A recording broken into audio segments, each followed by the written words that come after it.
लग्नाची बेडी या मालिकेच्या आजच्या भागामध्ये आपण पाहणार आहोत. जेवण झाल्यानंतर राघव त्याच्या रूममध्ये जातो.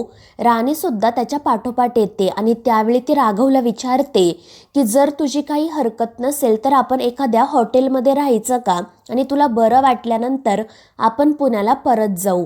त्यावर राघव तिला सांगतो की मलासुद्धा इथे राहण्याची इच्छा नाही आहे, मात्र माझी जखम अजून पूर्णपणे भरून आलेली नाही आणि थोडी जरी हालचाल केली तरी मला त्रास होतो, त्यामुळे मी ट्रॅव्हलिंग अवॉइड करत आहे आणि ही गोष्ट डॉक्टरांना सुद्धा माहीत आहे.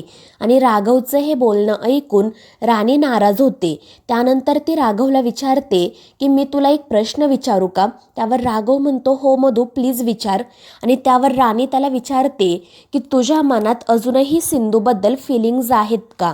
आणि तिच्या या प्रश्नाचं काय उत्तर द्यायचं हे राघवलाही कळत नाही. तो राणीला म्हणतो की खरं तर मी तुझ्या या प्रश्नाचं कोणतंही उत्तर देऊ शकत नाही, कारण सध्या मी त्या इमोशनल स्टेटमध्ये नाही. आणि त्यावेळी राणी त्याला विचारते की सिंधू जिवंत आहे या गोष्टीबद्दल तू मला सांगितलं का नाही. त्यावर राघव म्हणतो कारण मला सुद्धा ही गोष्ट माहिती नव्हती. मी खरं तर इथे सावीला आणि तिच्या आईला वाचवण्यासाठी आलो होतो, पण जेव्हा मला समजलं की सावीची आई दुसरी तिसरी कोणी नसून सिंधू आहे, तेव्हा माझी ही अवस्था तुझ्यासारखीच झाली होती. मलाही धक्का बसला होता. त्या क्षणी मी सिंधूसोबत काही बोललो नाही आणि विनूला घेऊन तेथून जाण्यासाठी निघालो. मात्र त्यानंतर गुलाबरावने माझ्यावर हल्ला केला आणि त्यावेळी सिंधूनेच माझा जीव वाचवला. पुढे तो म्हणतो की जर सिंधू इतकी वर्ष जिवंत होती तर तिने माझ्यासोबत संपर्क करण्याचा प्रयत्न का केला नाही. ती इतके वर्ष कुठे आणि कशी होती. सावी नक्की कोण आहे, तो मंगेश कोण आहे, या अशा अनेक प्रश्नांची उत्तरं मलाही मिळालेली नाहीत. आणि ते ऐकून राणी नाराज होत म्हणते म्हणजे आता आपलं नातं परत एकदा बदलणार असंच ना. मात्र ते ऐकून राघवला त्याने सिंधू आणि मंगेशला एकत्र बघितलेला क्षण आठवतो आणि तो राणीचा हात हातात घेत म्हणतो की नाही मधू, आता आपलं नातं नाही बदलणार. एकदा का मला बरं वाटलं की तू, मी आणि विनू पुन्हा पुण्याला जाऊ आपल्या घरी आणि तिथे आपल्या नॉर्मल आयुष्याची सुरुवात करू. मला आता एक हॅप्पी मॅरिड लाईफ जगायची आहे. या बाकीच्या गोष्टी मला माझ्या आयुष्यात नको आहे. आणि राघवचं हे बोलणं ऐकून राणीचा आनंद तर गगनात मावेनासा होतो. तर दुसरीकडे सर्वजण जेवण करण्यासाठी एकत्र जमलेले असतात. थोड्याच वेळामध्ये अन्वीसुद्धा तिथे येते. मात्र जेवणाच्या ताटावर बसून ती लगेच कानाला हेडफोन लावते आणि समोर मोबाईल पकडते. त्यामुळे राजश्री तिला सांगते की तू जेवण करतेस ना, मग फक्त जेवणाकडे लक्ष दे. मात्र अन्वी तिला म्हणते की आजी मला अशीच जेवायची सवय आहे. आणि ते ऐकून रत्नाकर आणि रिषभ तिला समजावण्याचा प्रयत्न करतात की जेव्हा तू हॉस्टेलमध्ये होती तेव्हा तू एकटीच असायची ना, त्यामुळे कदाचित तुला ही सवय लागली असेल. आता तर आम्ही इथे सर्वजण आहोत, त्यामुळे तू मोबाईल बाजूला ठेव आणि आमच्याशी गप्पा मार. मात्र ते ऐकून अन्वी रागातच त्यांच्याकडे बघते. तर तिला बोलतं करण्यासाठी रिषभ तिला सांगतो की तू आम्हाला तुझ्या हॉस्टेल लाईफबद्दल सांग. मात्र अन्वी म्हणते की खरं तर मला असं वाटायचं की माझी हॉस्टेल लाईफ इतकी चांगली नाही आहे. मात्र जेव्हापासून मी या घरात आले आहे ना, तेव्हापासून मला माझी हॉस्टेल लाईफ खूप चांगली वाटायला लागली आहे, कारण हे घर म्हणजे फक्त एक जेल आहे. आणि ते ऐकून सगळ्यांनाच धक्का बसतो. तर रुक्मिणी तिला सांगते की अन्वी मोबाईल माझ्याकडे दे आणि जेवण करून घे. आणि ते ऐकून अन्वी अजून चिडते. ती म्हणते की आजपर्यंत माझ्या डॅडने सुद्धा माझ्याकडे कधी मोबाईल मागितला नाही आणि तू माझ्याकडे माझा मोबाईल कसा काय मागू शकतेस. तू काय मला कंट्रोल करण्याचा प्रयत्न करत आहे का. त्यावर रुक्मिणी तिला सांगते की आपण एकत्र कुटुंबात राहतो आणि एकत्र कुटुंबाचे काही नियम असतात जे सगळ्यांनाच पाळावे लागतात. मात्र अन्वी तिचं काही ऐकून घेत नाही. ती रुक्मिणीला सगळ्यांसमोरच उलट उत्तर देत असते आणि त्यामुळे सगळ्यांनाच धक्का बसतो. तर अन्वी रुक्मिणीला म्हणते की तुमचं आता वय झालं आहे ना, त्यामुळे तुम्ही सगळ्यांना कंट्रोल करणं सोडून द्या. तुमचं जे राहिलेलं आयुष्य आहे ते शांतपणे जगा आणि दुसऱ्यांना सुद्धा जगू द्या. आणि त्यानंतर ती रागातच तेथून निघून जाते. तर दुसरीकडे राघव जेवण करत नसतो. मधू त्याला समजावण्याचा प्रयत्न करते, परंतु राघव तिचंही ऐकत नाही. त्यामुळे मग विनू राघवला समजावतो आणि मधूला सांगतो की आई तूच बाबांना जेवण भरव. आणि त्यामुळे मग मधू राघवला जेवण भरवते.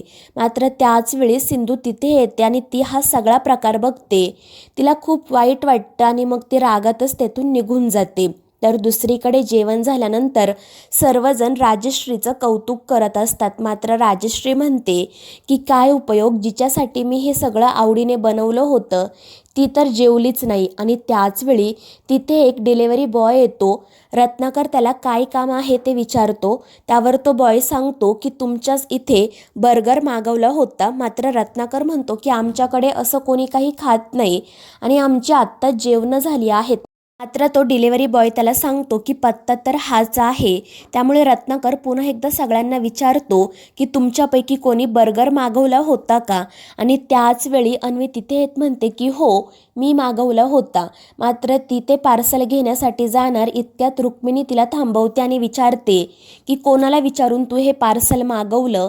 त्यावर अन्वी म्हणते आता यामध्ये सुद्धा तुझी परमिशन घ्यावी लागणार आहे का, मला भूक लागली होती म्हणून मी मागवलं.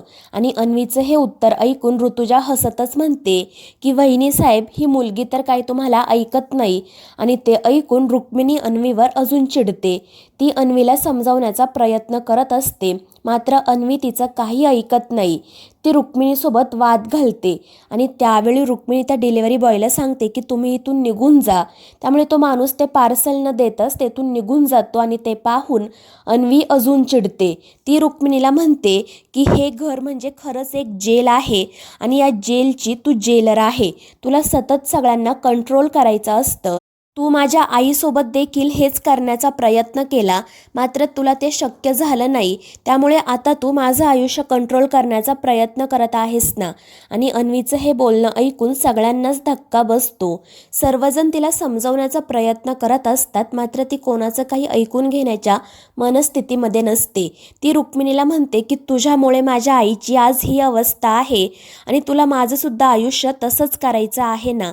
आणि त्यामुळे रुक्मिणीला वाईट वाटतं. तर अन्वी रागातच तिच्या रूममध्ये निघून जाते. तर दुसरीकडे राघव झोपलेला असतो आणि ज्यावेळी त्याला जाग येते त्यावेळी सिंधू त्याच्या समोर असते. सिंधूला बघून राघवला खूप आनंद होतो. तो सिंधूचा हात हातात घेत म्हणतो की सिंधू तू इथे आहेस का, मी स्वर्गात तर नाही आहे ना. आणि त्यावर सिंधू म्हणते की राघव प्लीज असं काही बोलू नका. आत्ताशी कुठे आपल्या आयुष्याची सुरुवात झाली आहे. आपल्याला अजून खूप वर्ष एकत्र आनंदाने जगायचं आहे. आणि ते ऐकून राघव खूप खुश होतो आणि सिंधूला जवळ घेतो. मात्र त्याचवेळी सावी आणि विनू तिथे येतात आणि मग ते चौघेजण खेळायला सुरुवात करतात. ते चौघेही खूप आनंदामध्ये असतात. मात्र त्याचवेळी मंगेश तिथे येतो. तर सिंधू पटकन त्याच्या जवळ जाते आणि त्याचा हात पकडून त्यालाही घेऊन येते. आणि हे बघून राघवला धक्काच बसतो.